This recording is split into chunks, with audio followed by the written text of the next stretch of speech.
Hi, everyone. Thank you so much for coming to this event at the Center for the Study of Slavery and Justice. We are presenting this series called This is America, a series of conversations about racial slavery, its legacies, and anti-Black racism. This panel today is amazing. We are entitling it Serving Life, Juvenile Lifers, and the Struggle for Freedom and Redemption. And really, this is a story about people, children that were sentenced to die in prison. And today we want not just to listen to the stories of people that have lived through the system, because we do view the people that have encountered the system, the criminal justice system, as one of the most important testimonies to the character and the punitive nature of the system. But we also want to preserve their stories for another generation. In conjunction with CSREA, and the Mellon Foundation, we are funded to create an archive on mass incarceration. And this archive is intending to preserve, these powerful stories so that they can be heard by other academics, by other students, and by the world. So today I want to introduce to you our moderator, John A. Pace. At the age of 17, John was sentenced to die in prison. Sentenced to life without the possibility of parole, he was determined to make the best of his situation by actively participating in numerous programs offered in prison. While in prison, he earned his GED, paralegal certification, and an associate's and bachelor's degree from Villanova University with minors in sociology and criminal justice areas. However, he is most proud of teaching men in prison reading below the 5th grade and how to write and read. Due to the change in law, John had the opportunity to be resentenced and released from prison. Since his release in 2017, after serving 31 years, John is actively engaged in numerous social and criminal justice reforms through his work with Temple University Inside Out Exchange Program and the Youth Sentencing and Reentry Project. He has participated in numerous panel discussions around the country concerning prison reentry and higher education in prison. He was featured in The Nation magazine and is in a documentary entitled The Mayor of Graterford. He was also named the first ever recipient of the Raymond Pace Alexander Reentry Star of the Year Award in June 2018 in recognition of his tremendous accomplishments since returning home from prison. And so I want to welcome him and thank him for participating. So John, I'm going to turn the panel over to you to introduce the rest of the panelists. I'm going to kind of also be on here to kind of, just be in conversation with you all. It's really my honor. And our panel goes till about 7:30. So we'll be cognizant of time, but it's really an honor to have you here today with the Center for the Study of Slavery and Justice. Thank you so much. All right. Thank you, Nicole, for inviting me. And, it's truly an honor. I've heard so much about you personally and about the work that you do. And so it is really an honor for me to be here, to be able to share my experience, but also to be able to bring some of my colleagues along with me to be able to share their experience and the challenges that many of us have faced as young people going to prison. I think it is often the untold story that is not shared. And so I would like to introduce my colleagues that will be along with me at this point in time. First, I would like to introduce my panelists, Tamika Bell. At the age of 16, Tamika was sentenced to death by incarceration, otherwise known as life without the possibility of parole. Tamika served 24 years in prison before she was resentenced and subsequently released. However, Tamika believes that it is more than her. She wants to be remembered more than her worst mistake or that worst moment. And she thinks that her duty is to reach out to the community and help out in ways to help change the conversation about rehabilitation and to help our future generation. Tamika is one of 4 women who was sentenced to die in prison as children and has been since be released to Philadelphia alone. That's not throughout other parts of the state, but in Philadelphia alone. My other colleague and panelist is Abd'allah Wali Lateef. Abd'allah Lateef is a senior strategist and racial equity specialist with the Campaign for the Fair Sentence of Youth In spite of being condemned to life without the possibility of parole at the age of 17 and without hope of being released from prison, Abd'allah Lateef sought to transcend the ordinary in order to become extraordinary.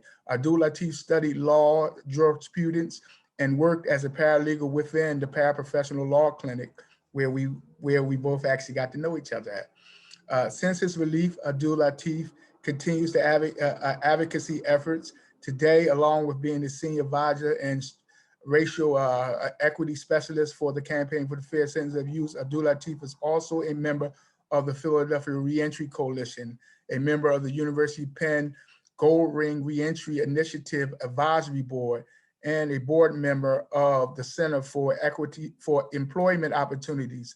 And lastly, a board member of the New Leash on Life. And he has a number of accomplishments. I'll probably be sharing some of them throughout our conversation. And lastly, Jorge Sentron Jr. Was 17 years old when he was sentenced to die by death incarceration on November 1997. While incarcerated, he was able to attain his GED and experience his first graduation. Since then, Jorge has attained a barber's license, a barber's manager's license, OSHA certification, flaggers training, business education, certified peer specialist for the Department of Corrections, and completed 4 years of religious higher learning with the University of South School of Theology and Education for Ministry. Jorge is also co-creator of the FACT Experience, Fathers and Children Together, and co-founder and co-chair of the Community Forgiveness and Restoration, which is a faith-based reentry program at SCI Phoenix Prison. Although he understands no amount of good that he has done can make up for the wrong that he has caused, nonetheless, every day he strives to be greater than that younger person he was, and while he's in the reasons why he's in prison. And so, in saying all that, just to give a little background history of children being sentenced to life without the possibility of parole. So, you know, we oftentimes think about when it comes to children that there should be, for obvious reasons, as a country, that we should be protecting children. But, you know, for some particular reason, United States had failed in this responsibility. And what happened is, as a result of this failure, we had a lot of children being sentenced to mandatory life without parole, and particularly children of color. And so what happened is there was actual research that was done by Amnesty International and Human Rights Watch, and they wanted to determine how were we as a country or the world was actually dealing with children. And what they found was that the United States was sentenced 2,332 children to life sentences in prison. And comparing that number to around the world, there were only 11 children being sentenced to life without the possibility of parole.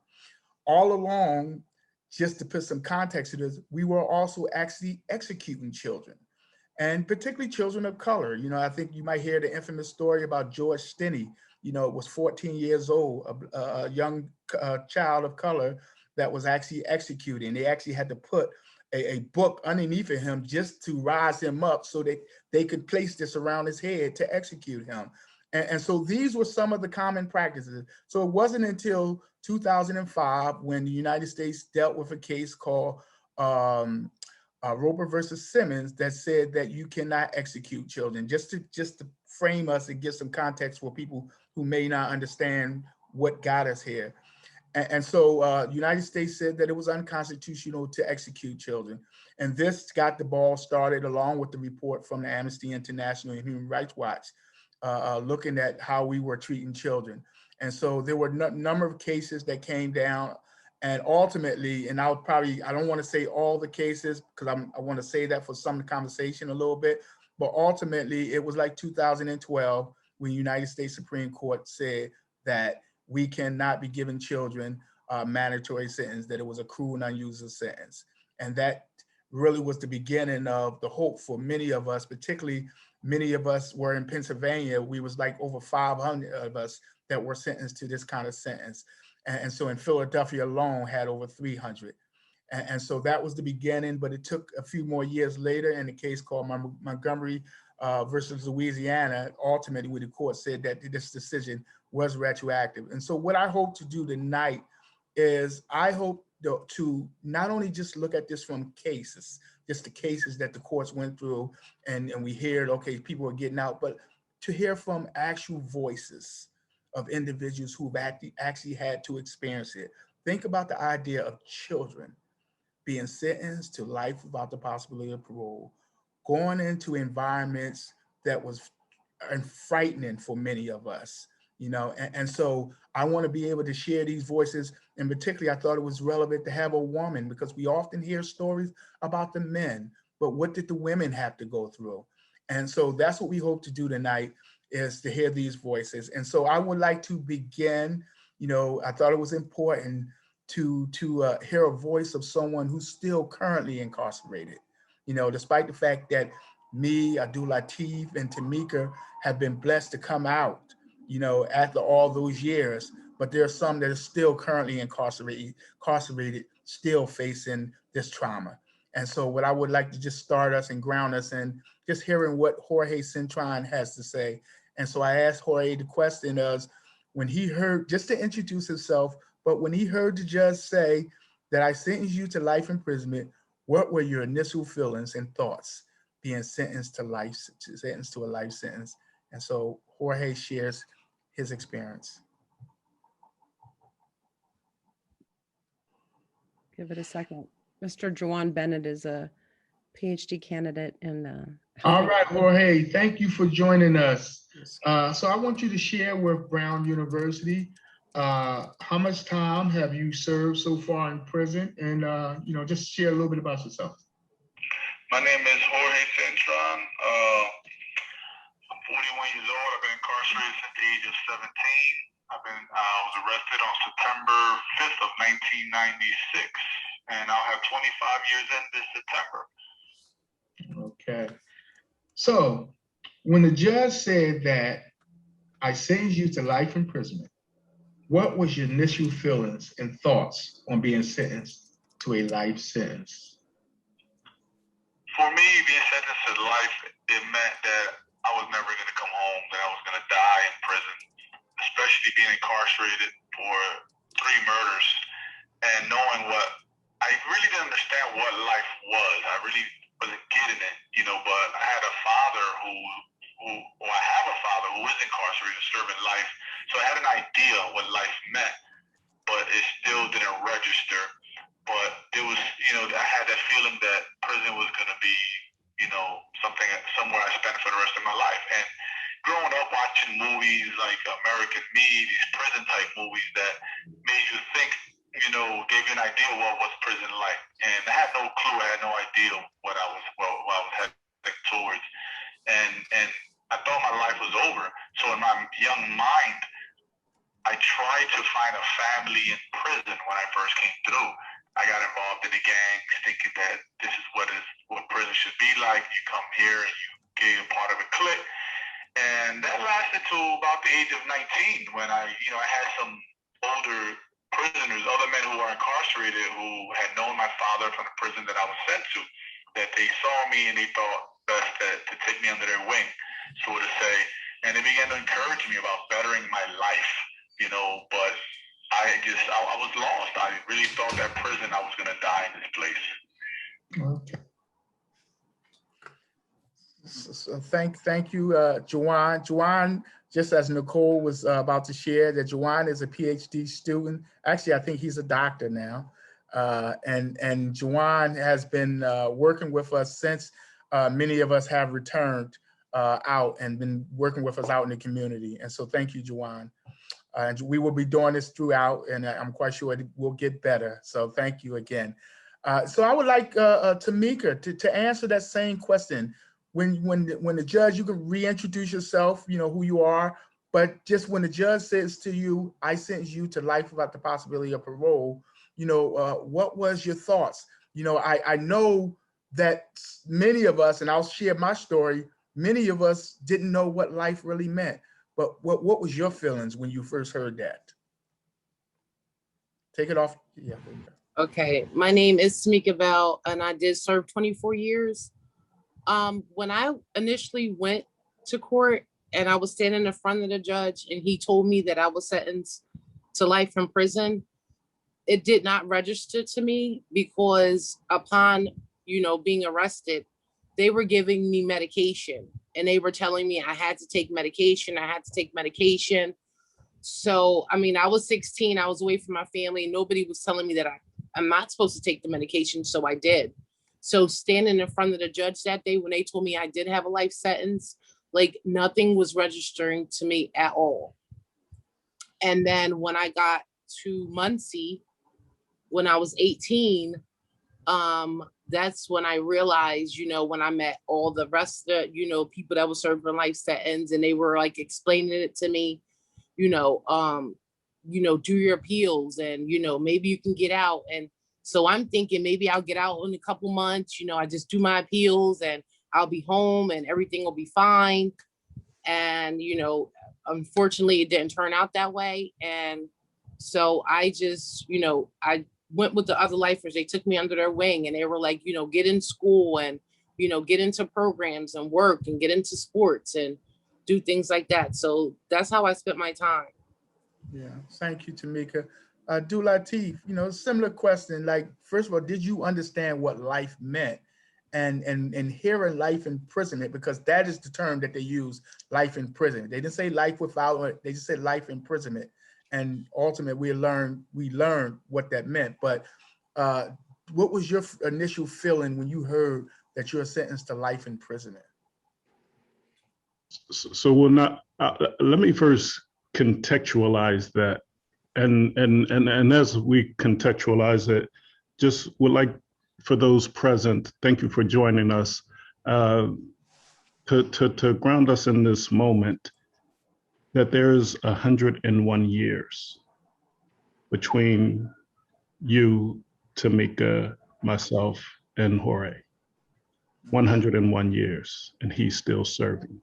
And I'll talk about the fact that I think that we're still serving as well. I don't think that it's over. But with that being said, as we think about that amount of time, when I heard the sentence,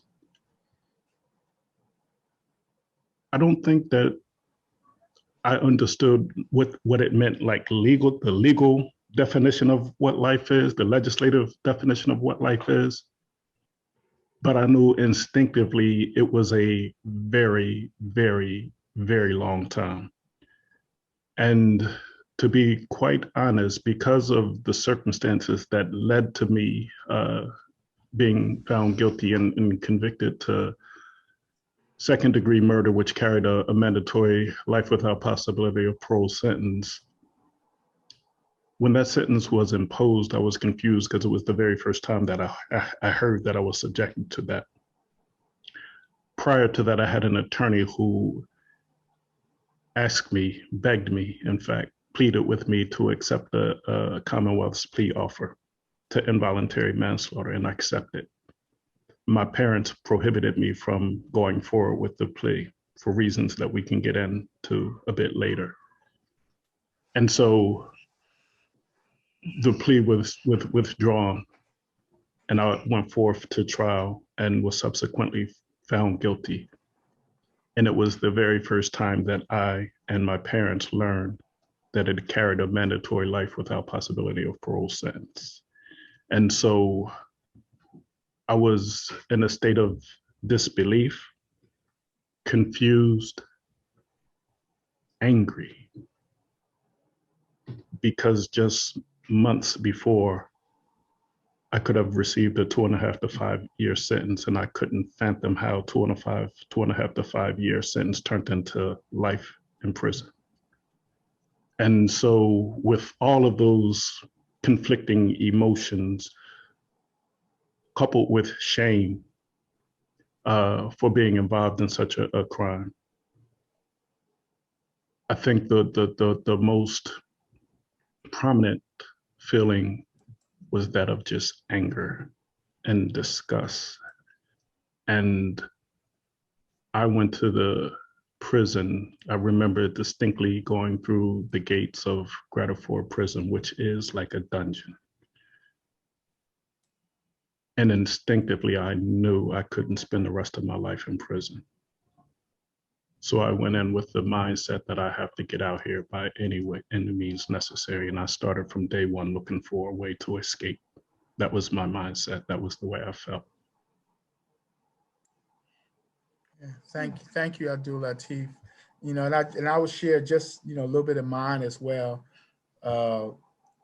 In my particular circumstances, I had never been incarcerated before. I knew I was responsible for what happened. And so I was willing to accept responsibility for what happened. But I relied on my attorney to provide me with appropriate advice. And I remember my attorney, contrary to Abd'allah Lateef, because, you know, nowadays we would say the offer he got was a good deal, like take that, you know, and when you found out ultimately what life sentence really meant, you know, in my particular case, my attorney advised me to plead guilty to second degree. And under the pretense that I would actually do 10 to 15 years in prison. And so I said, okay, you know, I know I'm guilty, and I'm willing to focus on myself to get to make better decisions and just to get my life together. And so I pled guilty. I didn't know that I was actually being sentenced to a mandatory life sentence. It was similar to what Tamika shared. It was actually once I went to prison, and I started telling people, well, I'll be out at a certain point in time. Actually, it started before that. I had developed a good relationship with some of the COs at the Youth Study Center. And I remember talking to them when I came back from court, and I told him, he said, well, what you plead guilty to? I said, well, I told him what they told me, second degree. He said, second degree? I said, yeah, my attorney said, I'll be out at a certain point in time. He like, no. He's just shaking his head. I'm like, he don't know what he's talking about. I know what my attorney talking about. And so I believed my attorney, but it wasn't until I went up to state prison and I started talking to people and I seen people who already had life sentences, and they had already had 13 years in prison already. And that's when I began to realize, like, and they start telling me, no, life means life. And I started to research and looking in the books. And immediately I'm like, what did she have me do? And so I immediately put in an appeal to argue her ineffectiveness, but I didn't know what life sentence meant. And so that was my awakening. And even then, you still don't know until years later, because I think it has to really kick in. You hear life sentence, but I think you're very optimistic that you might still get the opportunity to get out. And so you really don't know until you actually get a certain amount of time in and you see other people actually begin to leave out. And then you realize, well, when will my opportunity come? And that's when it started really kicking in. May I ask a question of everybody? You know, we have a bunch, some students in my class are freshmen, so they're making this transition from being 17 and in high school to being 18 and in college, right? They're the transitional stage. When I hear this, can you just take us back to that child mindset? I think, Tamika, you were talking about taking medication. But for all of you, who were the adults present? And were they treating you like a child or more like an adult, or both? Where were the adults and where was the advocacy? It sounds like the legal advocacy was lacking, but I'm just thinking, when you're a child, you keep looking to adults to be there. So what was that like? Yeah. Tamika, you want to start? Answer. So it was kind of like weird for me, because when I first was arrested, I was sent to the Youth Study Center when I was 16. And then when I turned 17, I was transferred to ASD, which is on State Road. It's a women's prison, but they had like one wing just for me. It was me and one other girl that was like being sentenced as an adult, but we were still, you know, kids. So we were like on this wing, surrounded by adults, but on this wing by ourselves. And then we just had like the officers, you know, coming in telling us, you know, to eat or, you know, to shower or to get dressed or do whatever our little routine was. So, I mean, those were the adults that we had to look to, you know, for our everyday needs, basically the guards. And why did they claim to need to medicate you? They told me that I needed medication because my case, because my lawyer was telling me that I needed it, that I needed to be subdued for court and all this other stuff. And like my family wasn't around for me, and you know, and I've never been away from my family before, so I was in a strange place, and adults were telling me that I needed to take this medication. So I was taking it. I thought, you know, this is what I'm supposed to do. You know, I'm going to tell them, you know, what my part of the crime, take this medication, and then I get to go home in like a couple months. So that's what I thought was going to happen. Abd'allah Lateef, you want to speak to the question she asked as well? I would have to contextualize it, because when I speak about this being livid, right, just the anger and indignation that I was feeling in the moment, it was because I felt that not only was I betrayed by the system, but I was betrayed by adults. And that started with my case itself, who,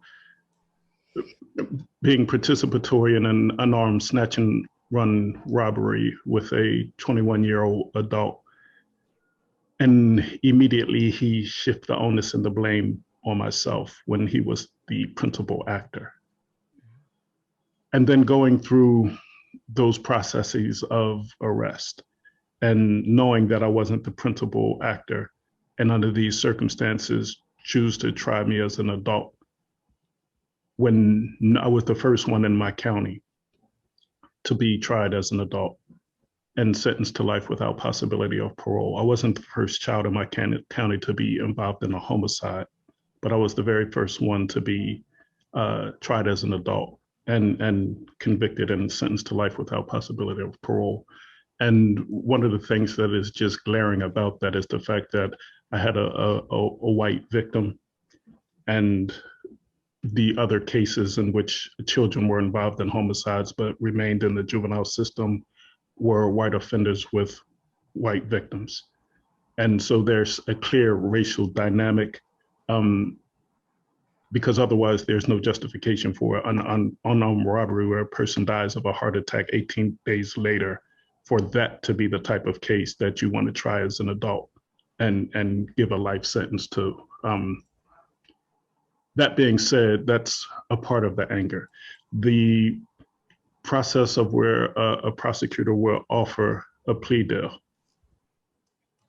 and know that that deal would lapse because of parents' intervention, and then still go forward with a charge that carries a mandatory life without possibility of parole, and no one ever explains that to myself or to my parents until after I get found guilty. I felt that too was a breakdown in an adult responsibility to protect the interests of a child.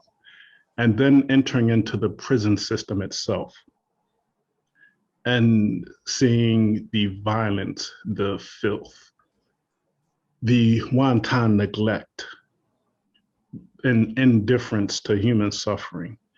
And the fact that this was not only just okay for adults, there were no special treatment for a child.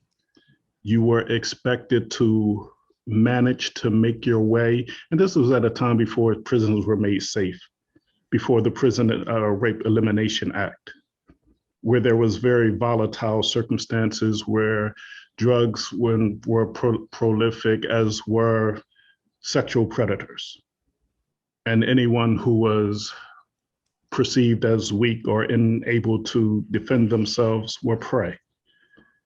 And with all that being said, administrators, officers, for the most part, were indifferent to that. We're not responsible for you to be here, and you make it the best way you can, the best way you know how. All of that kind of like combined in a young mind and heart that made me almost distrustful of adults. And in some ways, I think you give up on people's humanity. Like you can't possibly see me, value me, think that I have some sense of dignity, and allow me and others similarly situated to be subjected to such horrific conditions and circumstances. Like that, to me, in my young mind, not only spoke about the adult's failure to intervene, but it also spoke to like other people's humanity, that they could allow such suffering to take place in plain, clear, obvious sight and unwilling to do anything to mitigate it. That tested my faith in people more than anything. Yeah, and I'll respond to that as well. And the idea is in the law is that as a young person, that you must have an interested and informed adult. That's what the law says. And unfortunately, I will say that a lot of the adults weren't as informed as they should have been. And I think that contributed to a lot of us, I think, making bad decisions with regard to, legal advice and not getting the proper advice when we ultimately got these life sentences. I know in my circumstances, my parents didn't know what a life sentence meant. They relied on attorney. They didn't have legal background. When the attorney told them that I would do 10 to 15 years, they believed that as well. And so once I found out and I started telling them, I had to convince them that no, that information she gave us was incorrect. And so that's just unfortunately that they didn't have that legal background. And what I found out too, as I learned the law a little bit more, that there were a lot of people that didn't really know what life sentence meant in the state of Pennsylvania, because there's a mechanism in Pennsylvania that when you get, and that's why I use the term life imprisonment, because life imprisonment doesn't say life without, but there's a parole statute that prohibits you from releasing anyone with a life imprisonment. And so, but these are all nuanced things that you come to learn about. And so it wasn't just our parents. There were actually a lot of lawyers that know this stuff. And so that's the unfortunate part in terms of how children were failed inside of Pennsylvania, and while Pennsylvania had the largest number of children being sentenced to this life sentence. I think Abd'allah Lateef touched on something that I want to lead to the next question. And I want to start off with Jorge again, which was, I think you were going into about what that experience was like as a young person going to prison, because you can just imagine, it's challenging for adult, but now you're talking about a child that's going to prison trying to navigate this experience. And so I'm gonna let Jorge, say a little bit about what his experience was, and then all of us can chime in as well. In the beginning, it seemed to me to be like a rite of passage in a sort of sense because of the environment I grew up in, the dysfunction that I was around growing up, and the home and the streets coming up from Badlands, North Philadelphia. And so you see people coming in and out of prison and people glorify those things. So, just trying to, find my way through there, and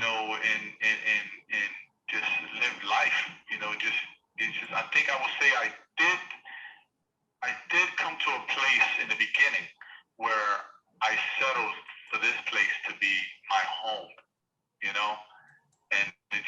I just live day to day. Okay, yeah. So, the fact that you knew you were going to die in prison, but yet still, we often, we hear stories about people finding hope. What kept you going, and what did you do to hold on to hope? For me, it was my faith. As in Christianity, my faith in Christ, and that was the beginning. I was 19 years old, and I began to hope. It gave me a sense of understanding that maybe that if I would change my behaviors, maybe there would be a possibility of me being released. I didn't know how it was going to happen. I thought of commutation, maybe overturning my case because of things that were done. I learned law that say if a guilty man was incarcerated, like say for not giving him his Miranda rights, the guilty man goes free. And those were things that I experienced. When I was incarcerated, my Miranda rights weren't given to me. I was interrogated without my parent being present, you know. And when my parent showed up to the interrogation, my mother asked for an attorney, but they refused to give her one. So all these things, you know, I hope maybe this would allow me to go home. So there began to be some hope settled in. And then I met other people in prison who had been incarcerated for 20 plus years that they would tell me, like, never give up, never give hope. But there was a certain individual who I worked with. It was in the library. His name was John Caramadre. He passed away since then. He was in his 70s when I first met him, early 2000. And he would always tell me, George, do not give up. Always believe that one day you'll make it home. And this man was incarcerated in the early 80s. He went to prison. And yet to see him at his age and yet have hope of being released, it gave me hope. You know, to see somebody like him never give up to the point of death. And then being around other men like yourself, you know, who were role models. People I could, you know, I was able to see when I was younger, you know, in this place. And they just had hope in themselves. They didn't believe they were going to die. They didn't accept prison as their home. So I had to take that mindset out of myself, you know, and began to understand that just because I may have committed these crimes, but maybe something may change. Okay. So I will start with Abd'allah Lateef this time, though, because I think you were getting into it about what that experience was like in terms of the disregard for people who are incarcerated in general. But, you know, the fact that, you know, as young people coming into this environment, and I think me and you come almost similar to the same time, 1985, when prison was, you know, a pretty horrible place, you know, and have to navigate yourself through that. What was that like? What was that like going through it? And, you know, what gave you hope in terms of just trying to navigate through that? So yeah, there's a lot there, and I think that for a starting place would be about what we always talk about what prison does, just by its very nature, the way it is designed, and that is to deprive an individual not just of freedom and liberty, but also it confines your senses. And as we talk about how we experience the world through our five senses, the sense of taste and touch and smell and hearing and sight. And what prison does is deaden those senses to such an extent that you can almost say that you're not living, you're dying, because your senses are dying. And you don't get to see the full beauty that's in the world. You don't get to smell those pleasant aromas, whether it be food or whether it be flowers or perfume or whatever the case. There's this stench that's ever present. The taste of the same food year after year, decade after decade, of the poorest quality, that it almost doesn't even qualify as food, deadens your taste buds. When you're always hearing the shrillest sounds, whether it's guards yelling and screaming, imprisoned people yelling and screaming, sometimes in agony, sometimes out of desperation, bars slamming shut and clanging, and bells and whistles, and rarely a moment of silence, of solace. Everything that, if you imagine what you enjoy in your life, what you find beautiful, what enlivens your senses such that you can say you feel invigorated, you feel alive. Prison is the opposite of that. That was my experience. And so when you talk about this question of hope, I think that I would be remiss to say, yes, you can find some sense of hope in your faith. but yet at the same time have this sense of hopelessness with regards to human intervention. And so I can't say that I spent my time in a state of hopefulness. There wasn't a lot to hope for when I seen my physical withering away day after day, week after week, month after month, year after year, decade after decade. And seeing those who had preceded me, who had also been condemned to death by incarceration, also known as life without possibility of parole, leave out in pine boxes. Those, some of the most staunchest advocates, the likes of John Young, I have to raise his name. The likes of Hussein Victor, I have to raise his name, who spent decades helping prisoners, spent decades litigating about conditions of confinement, about the right to vote, about the right to have access to parole. And I remember distinctly, just days before John Young took his life, he asked a profound question that is in some ways haunting. When does it stop?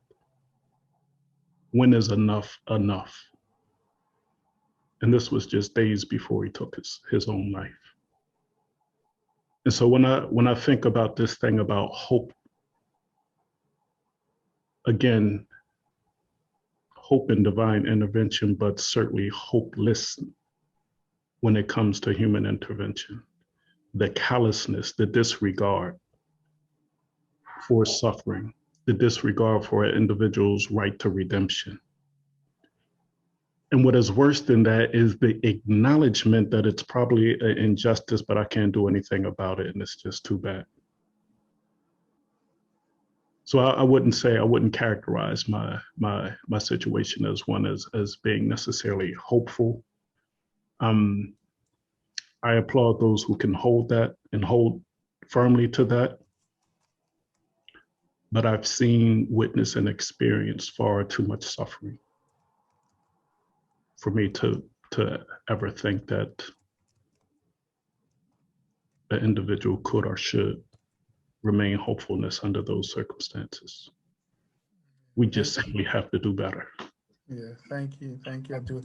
So Tamika, and I think you bring a unique perspective, Tamika, because we often we heard about certain women. We heard about Michi, I think, and so we heard about women, but we didn't know all the women, and particularly we didn't know about the women who were sentenced to life without parole as children. And so what was your experience like, as a young person going to prison, and what gave you hope through that experience? So I just want to share a little story about my mindset of, being in prison. Like I said, we were on a wing. So we used to be able to go out to the yard in the back, and across from the yard used to be guys like way over, and we would like throw, notes and stuff over there to try to communicate with some type of people, just kids doing stuff. So I just want to let you guys know what my mindset. Now, mind you, there's a gate right there for us. And then there was like a walkway where the guards used to walk. And then there was a gate for the guys section over there. So when we used to get our little letters caught in between, they would be like, we're going to take you guys this wreck, and you better stop, doing letters and stuff like that. So one day a letter got caught, and, it was all four of us, 16, we're 16 and 17. We're deciding who's going to climb that gate and get that letter, so we could keep having our wreck. Now, mind you, there's a guard tower right there with a guy armed with a gun for anybody that decides to escape. We're not thinking about that. We're just thinking about, we want to get that letter because we want to continue to have yard. So I was the one that was, nominated to climb the gate to get that letter so we can, still have our wreck. So the guys are over there, they're watching, and I'm telling, I'm going to get that letter so we can have our rec. So I climb the gate. Now I get over to the other side, and I could have just walked completely away and I would have been like home free.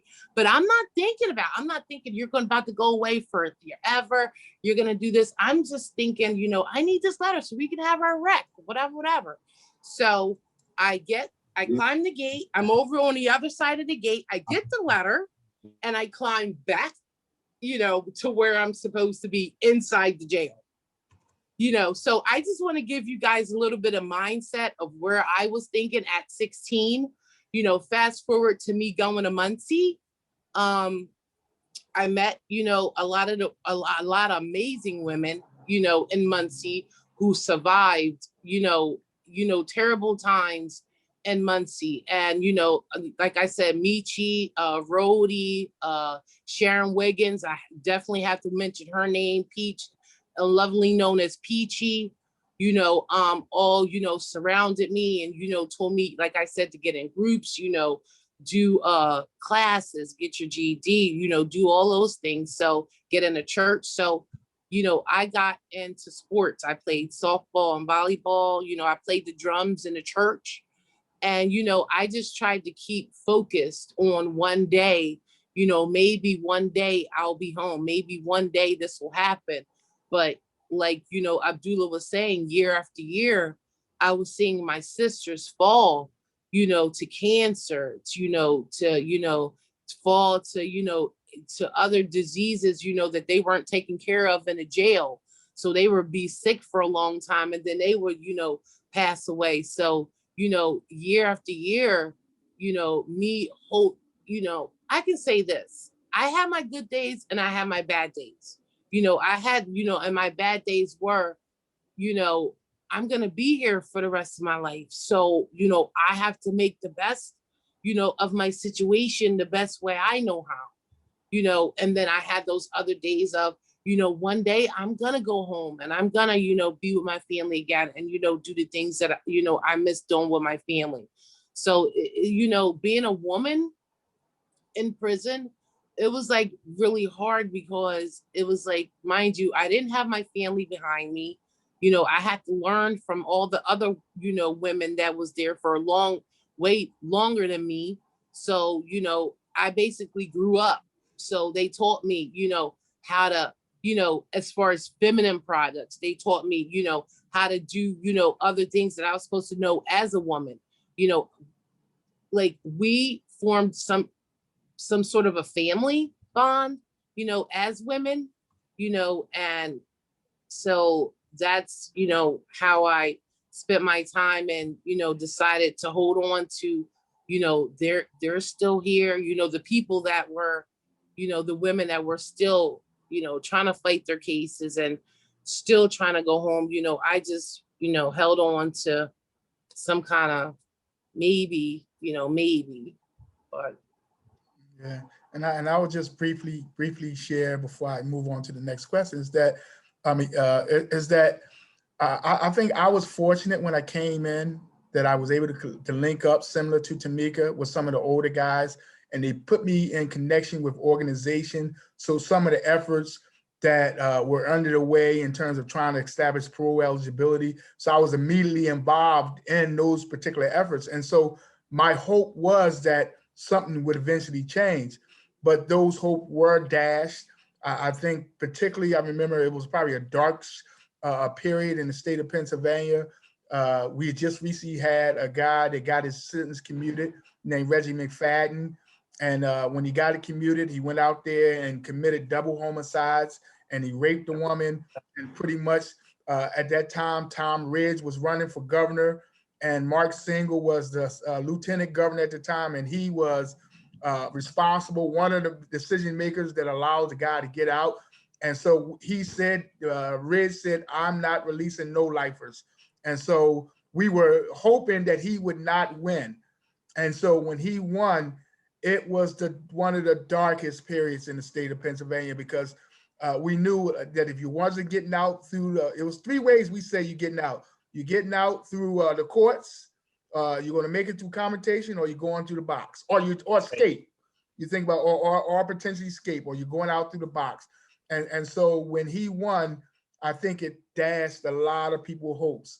And so, you know, I think there was just that period of time where we were just trying to cling on to something, at least try to find new remedies in the court, you know, and they begin to take rights away from you in the court in terms of limiting your appeal rights. So it was like, seemed like it was like this all this crunching in terms of opportunities to you know, create an opportunity for yourself to get out. And so it was a very dark period of time in the state of Pennsylvania.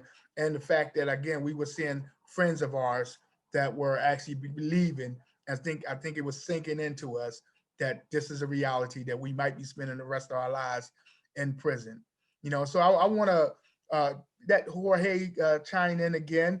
And Jorge is going to be addressing the question about when he start beginning to hear about efforts that were taking place for lifers.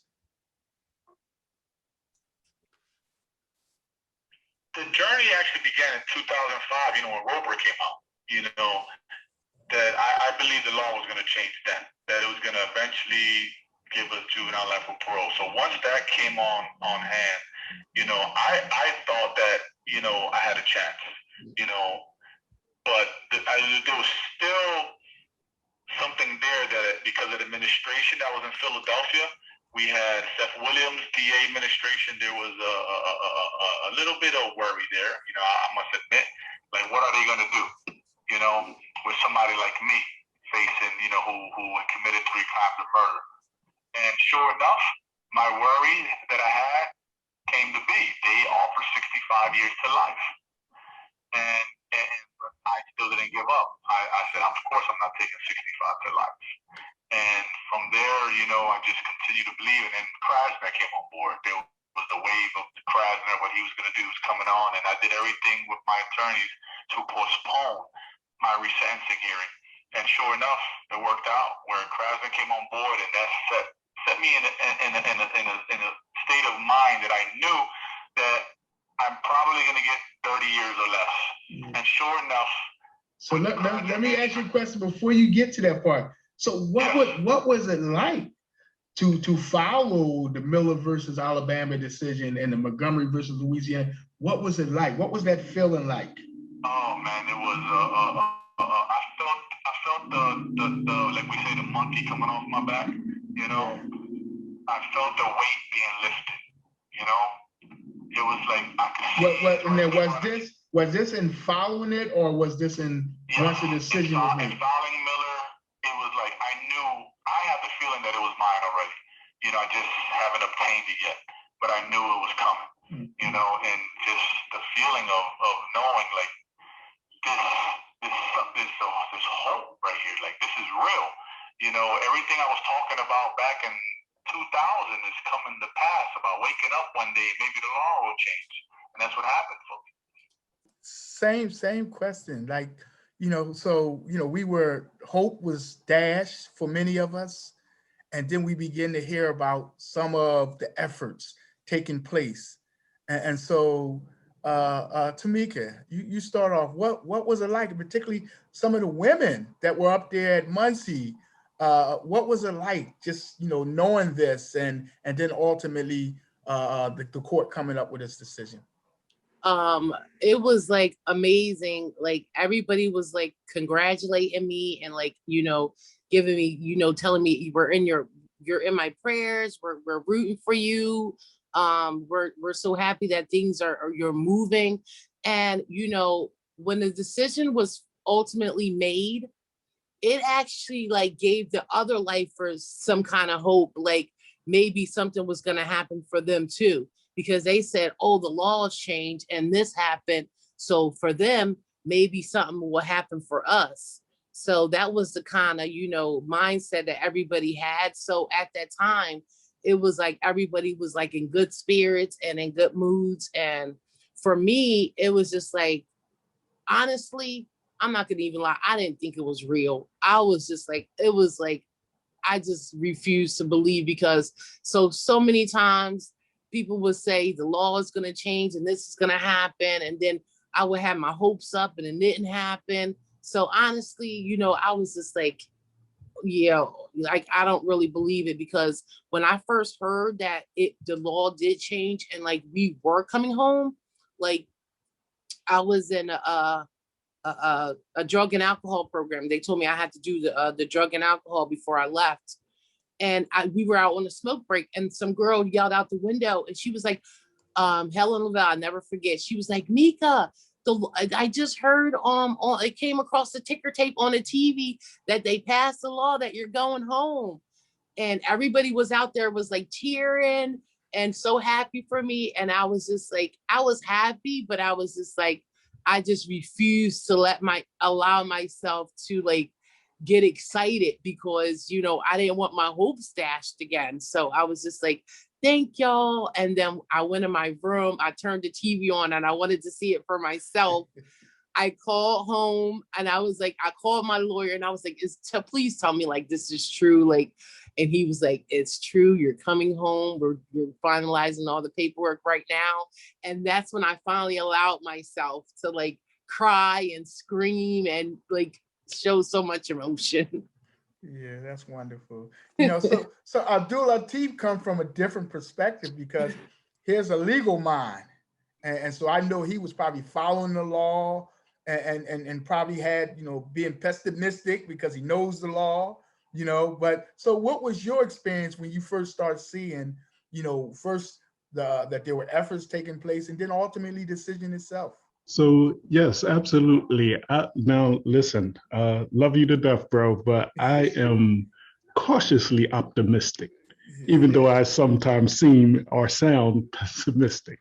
Yeah. But no. So yeah, being involved with the litigation efforts and support of Juvenile Law Center in particular, and Bradley Bridge at the Defender Association, and strategizing and doing research and trying to just being engrossed, and as well as with others on the advocacy side around narrative shifting and humanizing people who had been demonized.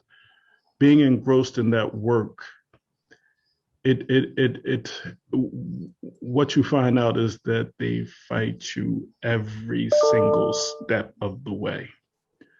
And so with each new ruling that came from the United States Supreme Court, breathed a new sense of life, of vigor into the efforts.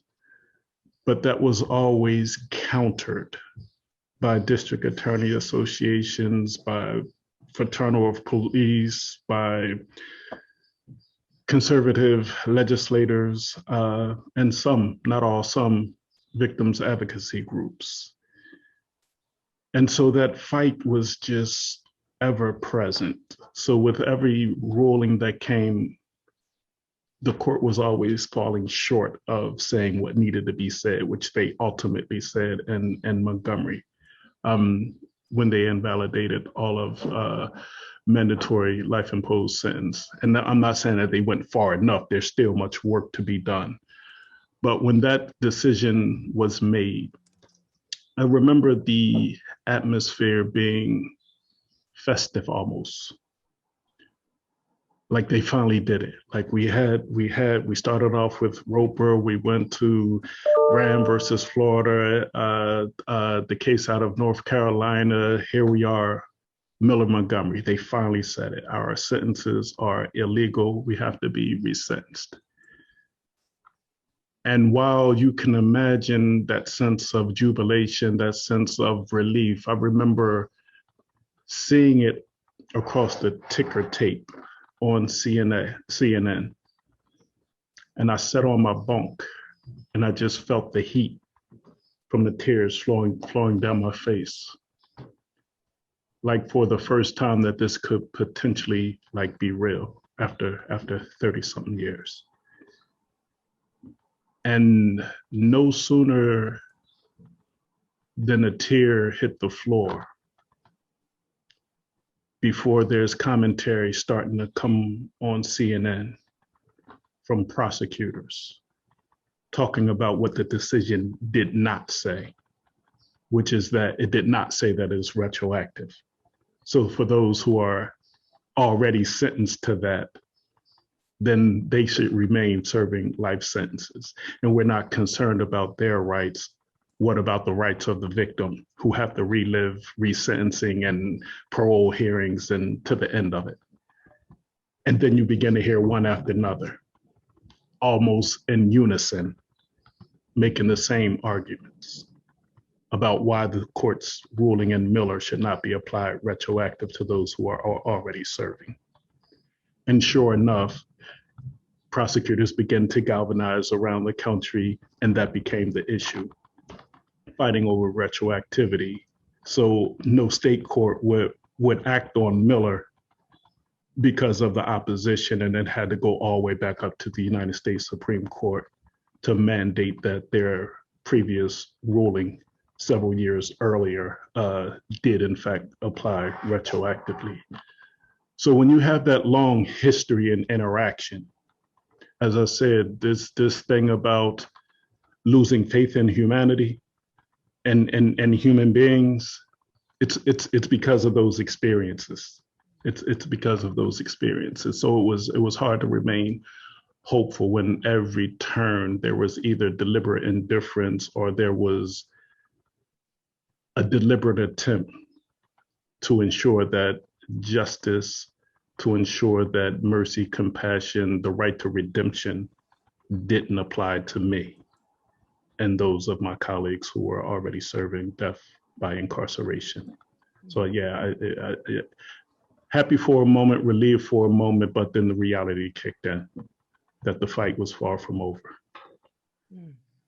So I'm gonna let Jorge speak for the last time, and we're gonna really, all of us say a few words, and then we can open it up for questions. So yes, so the question is for Jorge. I'm asking, well, you hear the question, so you can start it, John. 2018, 2 years after the Montgomery decision, and that was an experience when I heard the judge say life sentence vacated, and to enter a courtroom with, at first the judge had said on the Thursday before the 23rd, the judge said he wasn't going to negotiate in my case because of the volume of crimes but I had DA support. I had a DA support, and a DA, Chesley Lacey, was my DA in my case, and so I had 3 attorneys in my case from Dwayne Morris, and we go in this courtroom, and amazingly, I was represented by the ADA. I'm thinking I'm going to be represented by my attorneys, but this ADA got up on the, and she started to speak about why I should get 30 years and nothing more than that, nothing higher. And the judge had a change of heart and granted the Commonwealth's plea for me being resentenced to 30 years to life for the crimes that I had committed. And it was unheard of, especially for someone like me for being incarcerated for 3 murders to receive 30 years. Do you remember some of the things she spoke about? Say that again? Do you remember some of the things she spoke about? She began to speak about my transition. What stood out most, it was funny because she said to the judge, she said, well, Your Honor, he is a choir boy. And I'm like, huh? What? She said that because I sing in a choir. And then she said, well, what I mean, he sings in a choir. He has his barber's license. He has familial support. He has community support. No victim showed up. No victim opposition. And she was amazed by that. And the judge was amazed by that. She just continued to speak on how I educated myself. I haven't had an infraction since 1999, and so all that weighed on, the mitigating factors on why I should not get so much of, high sentence. Yeah. So what do you want people to know about you and what this journey has been like for you and your struggle for freedom and redemption? What I want people to know is that, I was like that caterpillar, in the city, on the sidewalk, worried in the dangers of these big steps, people stepping over it, would I be smashed? It was troublesome. It was a trial that I was enduring, this journey I was on to come to the place where I can get in a cocoon and take the form of a butterfly. And my time here has allowed me to develop into a butterfly. A butterfly can never be a caterpillar again, you know, and the butterfly transforms, you know, a caterpillar transforms into a butterfly. And I feel that I wasn't rehabilitated. I was transformed. I'm in a state of transformation, and I'm never going back to who that individual who committed those crimes. And I'm a person today that wants to give back to my community. I'm a person today that wants to reach out to the youth. I want to work with my husband. He's executive director of the YMCA on Parole and Master Street. I want to be involved with him and helping him talk to the kids. I want to, you know, cut hair, and I want to continue on with my CPS. I want to be able to go to the colleges and speak to the students who are studying, who wants to become lawyers or DAs, and let people see that just because someone had committed such crimes like me, that doesn't mean that I can never change. When people hear about what I've done and they judge me for who I was, and they get to meet me today, they don't see the same person. I've met officers in prison who told me, Cintron, I don't believe you've done that. I can't see you doing something like that. The person I've met today, it's not the same person who I see on this record. You know, so there is a transformation that's taken place in me. So I want people to be able to see that even people who have committed crimes like myself can change. It's not only about juvenile lifers, but there's other lifers in here who deserve an opportunity of release, because there are men who have changed their lives around and they want to give back to the community, whether it's just to work a job or it's just or to literally work in the community, you know, and being an activist for, you know, for those of us who are incarcerated. So this is the last thing that I would ask you is, why do you think, you know, particularly, you know, when we looked at, you know, who was being sentenced to life without the possibility of parole, that you had so many particular children of color, and, you know, whether that's Hispanic or Blacks, you know, why do you think, you know, when the numbers showed that ultimately it was children of color who were predominantly the ones receiving this kind of sentence? Why do you think that is a factor? I think, you know, it is troublesome, you know, when it seems like when you see a person of color, someone who is Black or someone who's Hispanic, and they're quick to associate that with a gang member, you know, someone who can never change. And if an individual is white, Caucasian, you know, they'll associate that with a mental health condition. And it just seems that when we have in a system that is dominated by people who are Caucasian, you know, we're going to be judged for who we are by the color of our skin. And it's just, the system is so caught up in thinking that people cannot change and that people of color are lost in a way, or we need to be, you know, helped in a sense, or we can't be helped. You know, it's hard to really measure or put to, you know, this experience for me, you know, and to really understand why, you know, I'm treated different because of the color of my skin, you know. But I think if our system was run by people who look like me, and I'm not afraid of the people who don't look like me who are in charge, or if they were the ones in charge, then maybe we'll see something different. You get what I'm saying? Yes, I understand. So I want to thank you for joining us in this conversation, which I think is an important conversation. You know, I know you still have, you know, some ways to go in terms of actually being released, but I think, you know, the major hurdle has been overcome. And so, but thank you for sharing your experience. Yes, and if I may, you know, you did ask me that and I didn't respond to it. You did mention that about my, when would I be released? It's 5 years from now. And in this process, I'm going to continue to educate myself. I'm going to continue to do programs. I'm going to continue to involve myself in anything that can make my life better. And also, in a way, it makes me feel that I'm giving back. I know that there's nothing I can do to make right the wrongs that I have done, you know, but, you know, at least I feel like the good that I do, I honor my victims. I honor the families who have been hurt, you know, by my actions.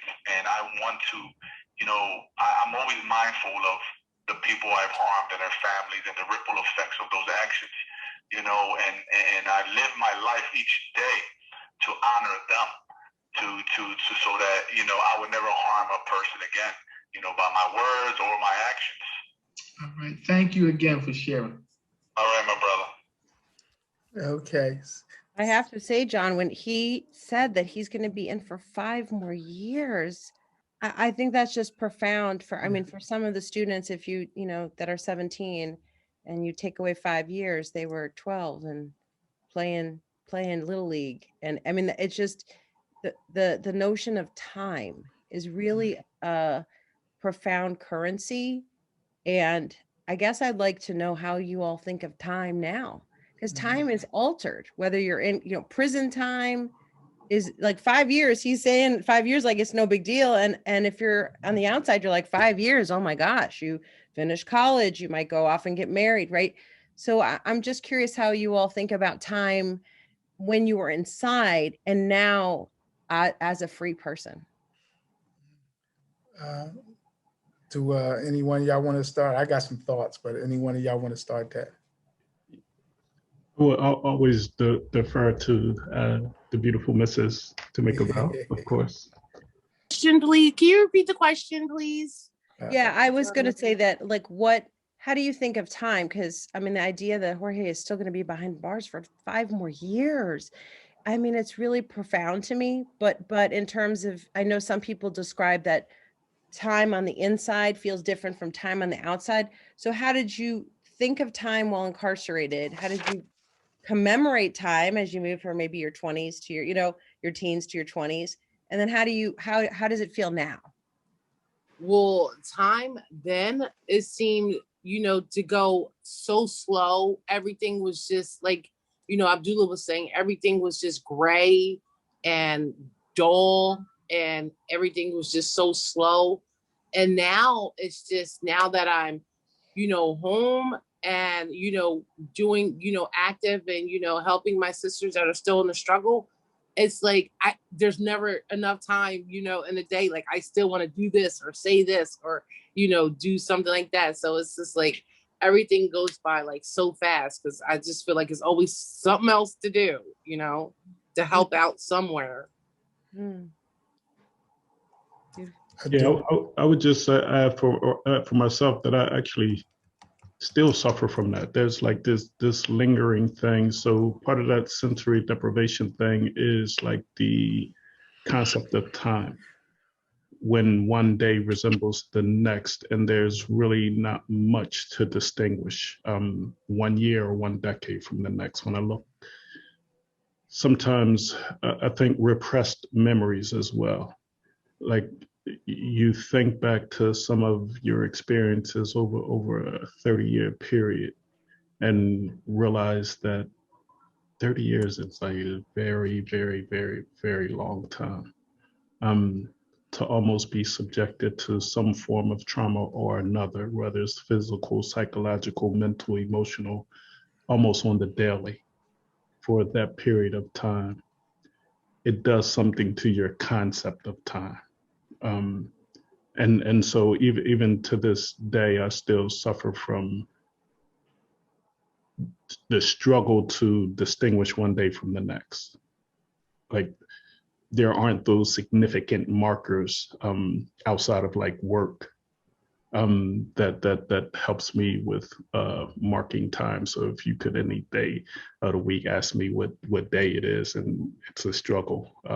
Most instances to be able to tell you what it is. And so, yeah, concept of time is, yeah, it seems forever in prison. It's better here, as Tamika said. It does go by quite rapidly, and it's like, where did the day go by? Especially with the Zoom, seems like you're on Zoom all day, and when you get off, it's time to go to bed. But yeah. And it sounds like the crowd is saying that. Says Mr. Lateef should write a book. He speaks so eloquently, his conversations would jump off the page. So maybe that is an idea of how to pass the time, chapter by chapter, with a book that we all could buy and read. Yeah. Thank you, Daniel, for that. You know, so I will say this, in the work I do now, in terms of working with people who return home, whether it's youth or whether it's some of the juvenile lifers. One of the things we try to do is we try to uplift their resiliency, because you had to be resilient when going through the experiences that many of us went through. Because I think as a country, and this is, around the country, that this practice of giving people all this time with no thought behind it, we normalized that. And for those of us who were in prison, I think we had to adapt. We just had to adapt to it, because the reality is that we had to either fight it or succumb to it. And so many of us, we fought it, and that was the resiliency in us to be able to fight it. And I think it's reflected as we come out in the communities now, and there are impacts of that experience that many of us are encountering and trying to undo some of these things. And people who are around us, our loved ones, they see that, they see, but this was what we needed. These were the tools that we needed in order to fight, to continue to exist, though. And so, I think it's an excellent question, in terms of the normacy of time, in terms of how we look at time, but we just knew the reality was that you were going to succumb to it or you had to resist it. And our resisting it is what actually helped us to overcome what we were able to overcome.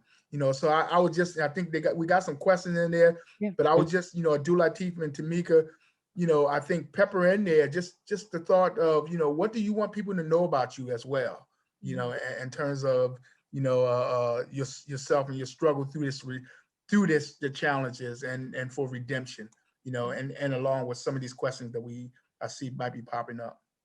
Yeah, I appreciate that, and I'll be brief with this, but I also wanted to just go back and revisit that question about race, particularly because that was one of the things that was so glaring in my personal circumstance, being the first out of Montgomery County to be sentenced to life without parole.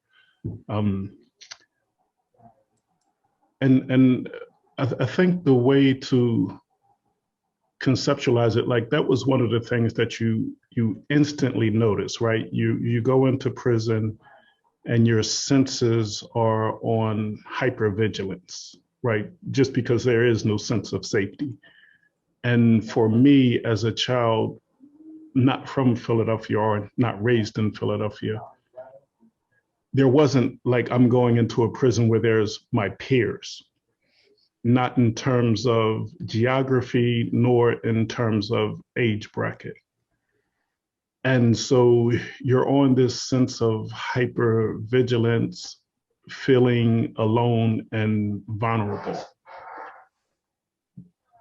And what instantly comes to mind is like how the racial demographics of how many Black and brown bodies you see. No matter what prison that you go through, and I've been through 6 over the 30-year period, it's always predominantly people of color. And seeing that it makes you, as you get educated, you learn things, you also learn that that's by design. We could have a whole conversation about why Black and brown bodies occupy maximum security prisons, and it's the opposite in the lower level prisons. We can have a whole nother conversation about that. But what you learn is that, as David Oshinsky writes in his book, Worse Than Slavery, when you see the end of slavery and Reconstruction and the laws that came out around Jim Crow laws, leading back to the beginning of mass incarceration. This isn't this thing that just happened in the last 40 years, right? Immediately after slavery, you find those laws that were meant to re-imprison newly freed slaves. And when you just follow that trajectory about how Black experience with policy and law enforcement has always operated in a way that disproportionately imprisoned Black and brown bodies. And so just following that trajectory up into the 21st century and just seeing how that continues to play out before you, what I think we all come to learn is that it's not so much about the crime that was committed. It's often more about the color of the skin. And so when policymakers are able to attach value to whiteness, there's a willingness to find alternatives that doesn't involve extreme sentencing. There's a willingness to give opportunities for redemption, almost bending over the backwards to do so. But that same value isn't extended to Black and brown children. And what we have to do as a result of that is to bend over backwards to try to affirm our humanity, our dignity, and the fact that although we may have made a mistake, in some cases horrific mistakes, that we still have a right to redemption. And even in the face of that, even in the face of our record, there's always this suspicion about whether it's true or not. And I think that that question about race and how that plays out in the legal system, the policies that are implemented and applied disproportionately in ways that impact our community, we're having those conversations now. There's progressive prosecutors who are certainly making a difference across the country. But we have a far way to go in terms of this racial reckoning that is chiefly responsible for mass incarceration and a disproportionate sentencing of people of color to life and other long-term extreme sentences that I think is important to get to as well. That was a wonderful answer. Thank you for that. We can answer some of them questions, though. I think they have some questions that I think. There's it looks like an anonymous attendee wants to know, in addition to changes in policy and sentencing law, what needs to change in the broader public's conceptualization of the idea of redemption for the conditions and circumstances of incarcerated youth to improve. So what should the public's, like, how could we, help the public change their mind about the value of Black and brown children?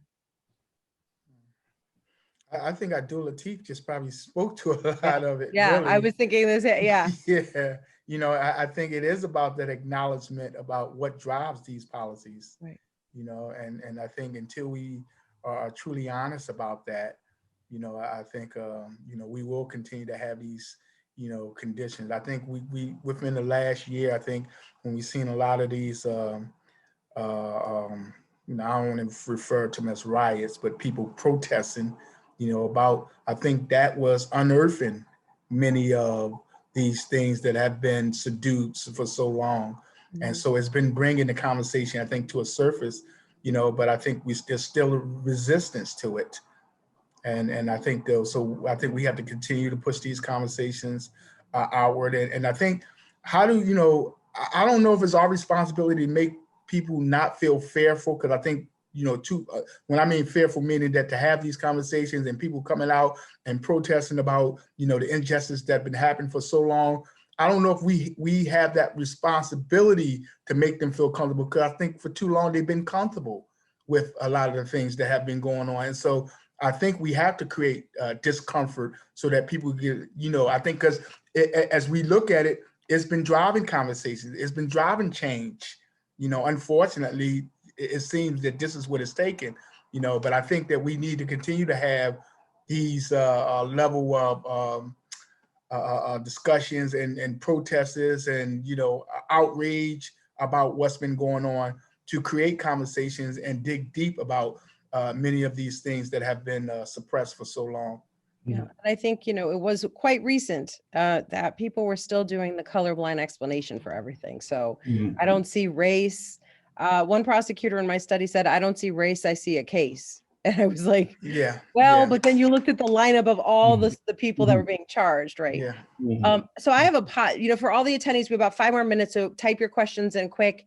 I have one question that's really, I hope, just something to help us get to that emotional place and that emotional high of what it was like to walk and be a free person.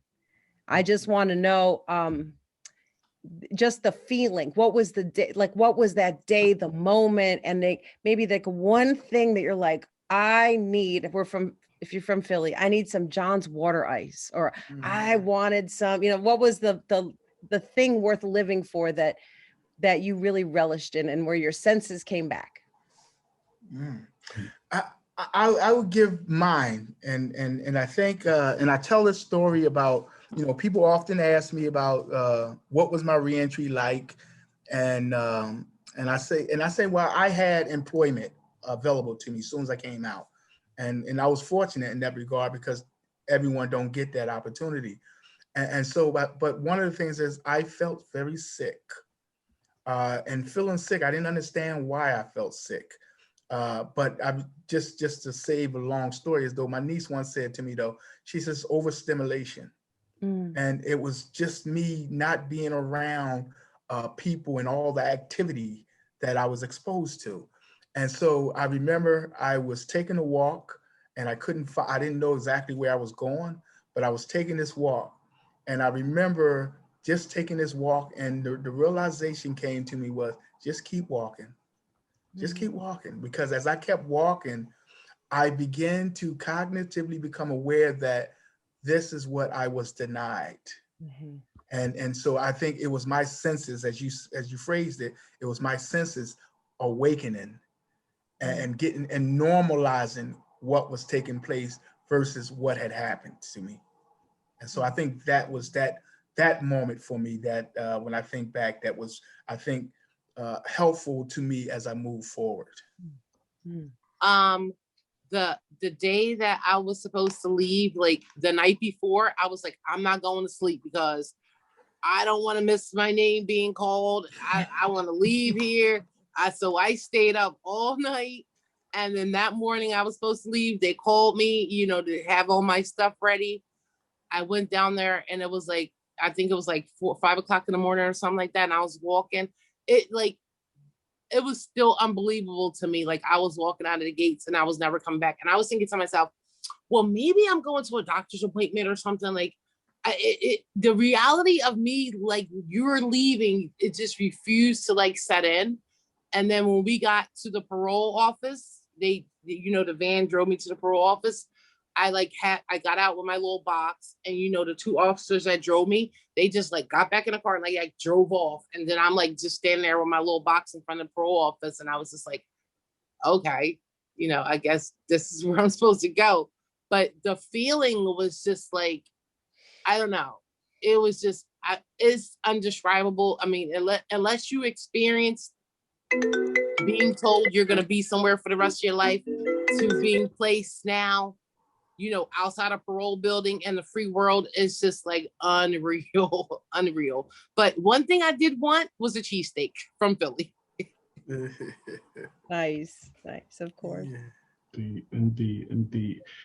Yeah, I would agree. We're trying to end on a high note, so I won't say that there was like, well, I'm going to say obviously there was a tinge of sadness with it, because I lost my parents, so they never got to see their son emerge as a man, a human being, a free person. So there was a tinge of sadness with that, but at the same time being thrilled and exuberant at the anticipation and excitement of just living life, walking out on my own volition.